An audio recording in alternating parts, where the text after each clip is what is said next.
Assalamualaikum warahmatullahi wabarakatuh. Perkenalkan, kami dari kelompok 3 akan memaparkan hasil diskusi kami yaitu terkait materi sistem cerdas pendukung keputusan. Adapun nama-nama kelompok 3 yaitu Dinda Aprilia Isabella 1018-1017, Nikmatur Haltriara 1018-1057, Santi 1018-1073, Afif Fuad Algifari 1018-1003, Muhammad Yusuf 1018-1055.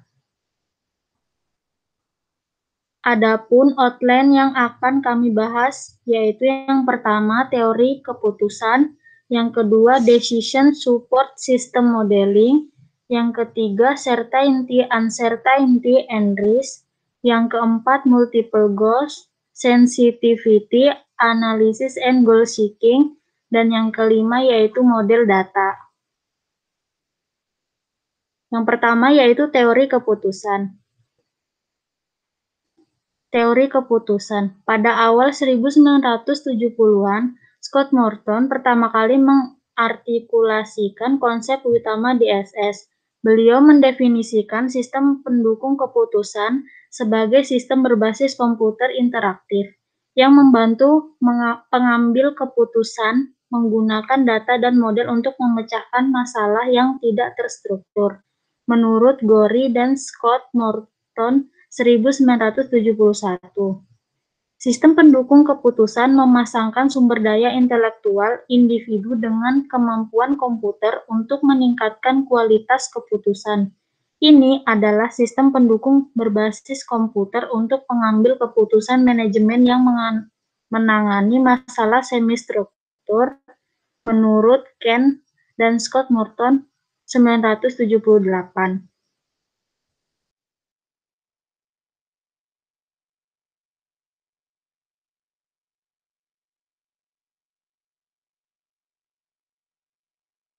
Baik, yang kedua adalah Decision Support System Modeling. Next.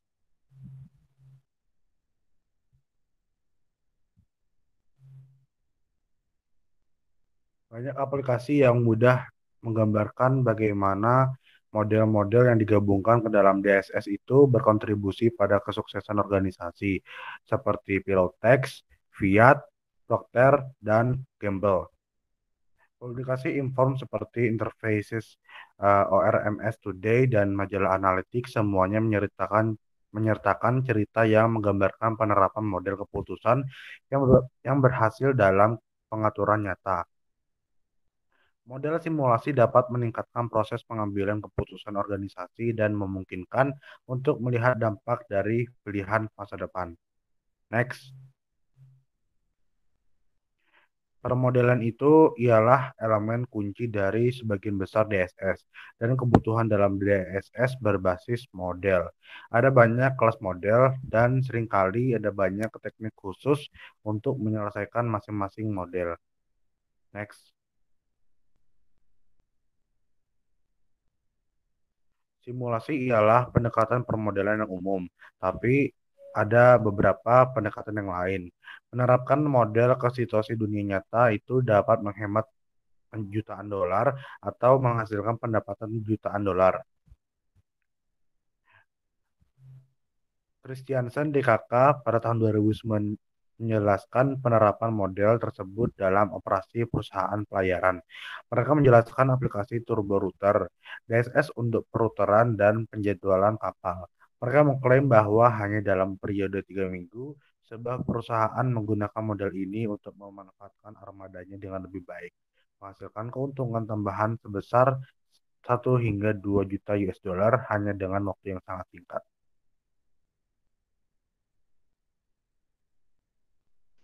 Selanjutnya, masuk ke poin yang ketiga, yaitu certainty, uncertainty, and risk. Next. Yang pertama, decision making under certainty. Jadi, pengambilan keputusan berdasarkan certainty diasumsikan decision maker telah memiliki pengetahuan yang luas, sehingga decision maker lebih mengetahui konsekuensi atau hasil dari setiap tindakan yang akan diambil. Decision maker dipandang sebagai predikator yang sempurna masa depan karena diasumsikan hanya akan ada satu hasil untuk setiap alternatif. Situasi yang melibatkan decision making certainty paling sering terjadi dalam masalah yang terstruktur dalam jangka waktu yang singkat, misalnya hingga 1 tahun. Model certainty relatif mudah dikembangkan dan dapat menghasilkan solusi yang optimal. Next. Selanjutnya yaitu decision making under uncertainty atau berdasarkan ketidakpastian. Pengambilan keputusan berdasarkan uncertainty, decision maker mempertimbangkan situasi yang dimana ada beberapa kemungkinan hasil yang didapat dalam setiap pengambilan tindakan. Decision making under uncertainty cenderung lebih sulit karena tidak adanya informasi yang cukup. Next.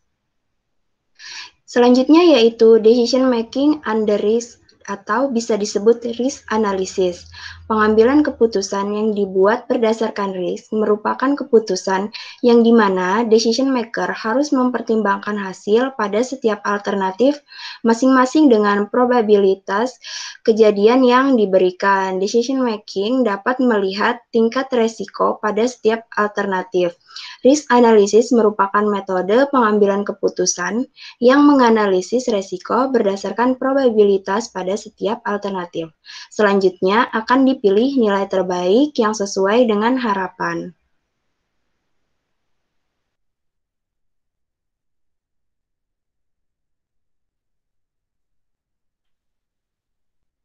Selanjutnya, multiple goals, sensitivity analysis, and goal seeking.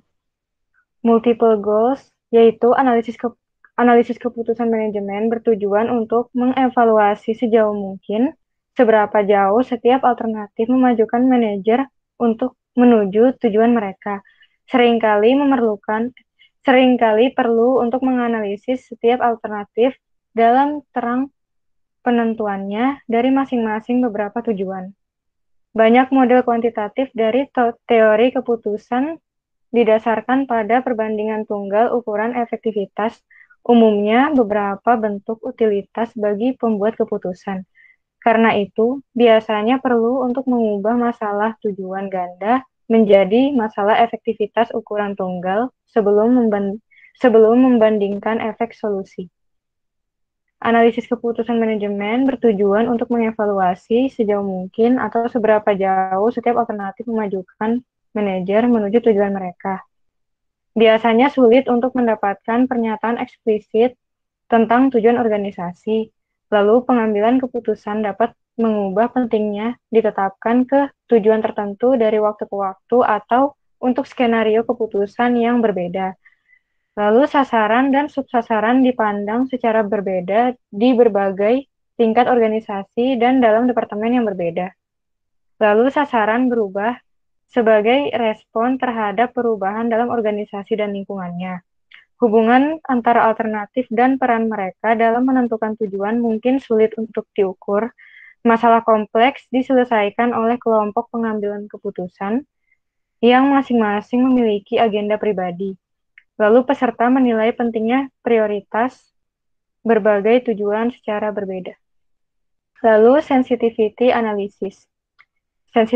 Sensitivity analysis mencoba menilai dampak suatu perubahan data masukan atau parameter pada solusi yang diusulkan atau variabel hasil.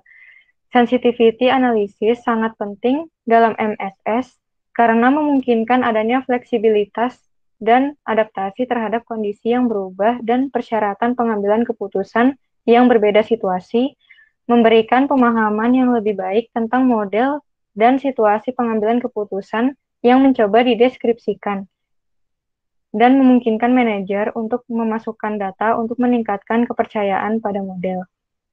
Automatic sensitivity analysis adalah biasanya terbatas pada satu perubahan pada satu waktu dan hanya untuk variabel tertentu, namun sangat kuat karena kemampuannya untuk menetapkan jangkauan dan batas dengan sangat cepat, dengan sedikit atau tidak ada upaya komputasi tambahan.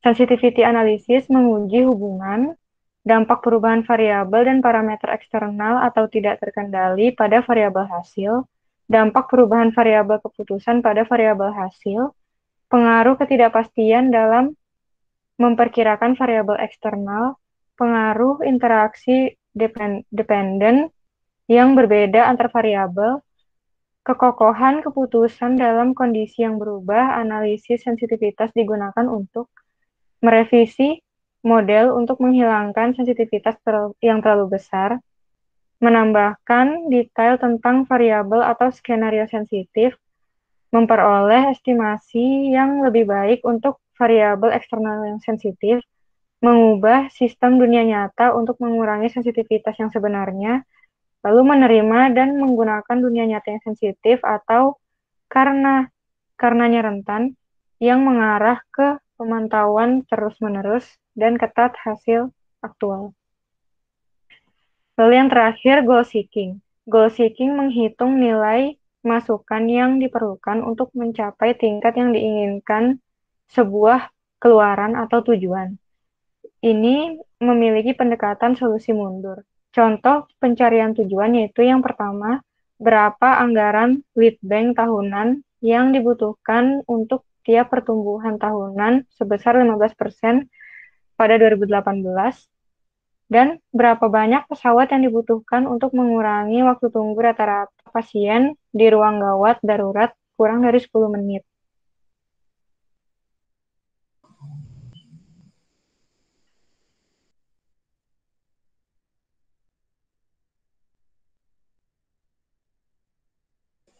Kemudian adapun model data,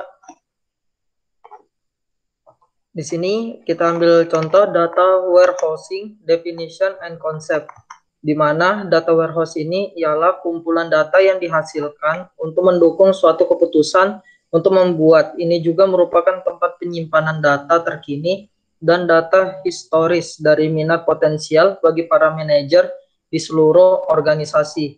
Data biasanya disusun agar tersedia dalam bentuk siap untuk aktivitas pemrosesan analitik, yaitu seperti pemrosesan analitik online atau yang sering disingkat OLAP, data mining, querying, reporting, dan aplikasi pendukung keputusan lainnya.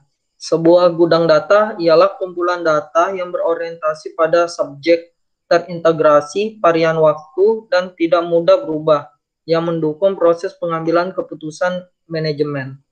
Mungkin bisa di next. Kemudian ini ada contohnya seperti gambar di sebelah kiri. Di sini menggunakan data warehousing real time bersama dengan alat DSS dan BI adalah cara yang penting untuk melakukan suatu proses bisnis. Skenario pembukaan menunjukkan skenario di mana data warehouse aktif secara real time mendukung pengambilan keputusan dengan menganalisis data dalam jumlah besar, data dari berbagai sumber untuk memberikan hasil yang cepat untuk mendukung proses kritis. Tunggal versi kebenaran yang disimpan di gudang data dan disediakan dalam bentuk yang mudah dicerna, memperluas batas proses bisnis, inovatif. Kemudian dengan waktu nyata arus data, Pulau dapat melihat keadaan bisnisnya saat ini dan dengan cepat mengidentifikasi masalah yang merupakan langkah pertama dan terpenting untuk menyelesaikan secara analitis. Mungkin bisa di next. Kemudian adapun karakteristik dari data warehousing, yaitu di sini ada beberapa dari fundamentalnya dari Inmon tahun 2005. Yang pertama yaitu berorientasi pada subjek, di mana data diatur menurut subjek terperinci seperti penjualan, produk, atau pelanggan yang hanya berisi informasi yang relevan untuk dukungan keputusan. Orientasi subjek ini memungkinkan pengguna untuk menentukan tidak hanya bagaimana kinerja bisnis mereka, tetapi juga mengapa. Sebuah gudang data berbeda dari database operasional. di sebagian besar database operasional memiliki orientasi produk dan disetel untuk menangani transaksi yang memperbarui database-nya. Orientasi subjek ini memberikan pandangan yang lebih komprehensif tentang organisasi tersebut. Kemudian ada terintegrasi. Di sini terintegrasi ini sangat erat kaitannya dengan suatu orientasi subjek, di mana gudang data harus menempatkan suatu data dari sumber yang berbeda ke dalam format yang konsisten. Untuk melakukannya, mereka harus melakukannya berurusan dengan konflik penamaan dan perbedaan antara unit ukuran. Sebuah gudang data dianggap terintegrasi sepenuhnya. Mungkin bisa di next.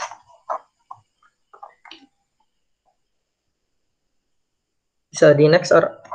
Kemudian adapun yang ketiga yaitu varian waktu atau deret waktu. Di sini gudang menyimpan data historis. Data tidak selalu memberikan status saat ini, kecuali dalam sistem waktu nyata, di mana mereka mendeteksi tren penyimpanan dan hubungan jangka panjang untuk ramalan dan suatu perbandingan yang mengarah ke pengambilan keputusan. Setiap data warehouse ini memiliki kualitas temporal, yang dimana waktu adalah satu-satunya dimensi yang paling penting yang harus didukung oleh semua gudang data. Data untuk analisis dari berbagai sumber berisi banyak titik waktu, misalnya tampilan harian, mingguan, ataupun bulanan.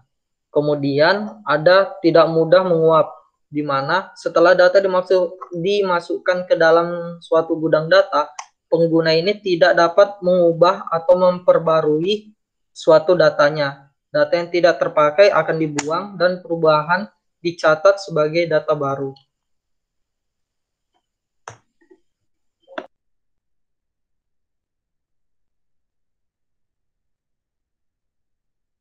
Sekian presentasi dari kelompok kami. Apabila ada kekurangan mohon dimaafkan. Wassalamualaikum warahmatullahi wabarakatuh.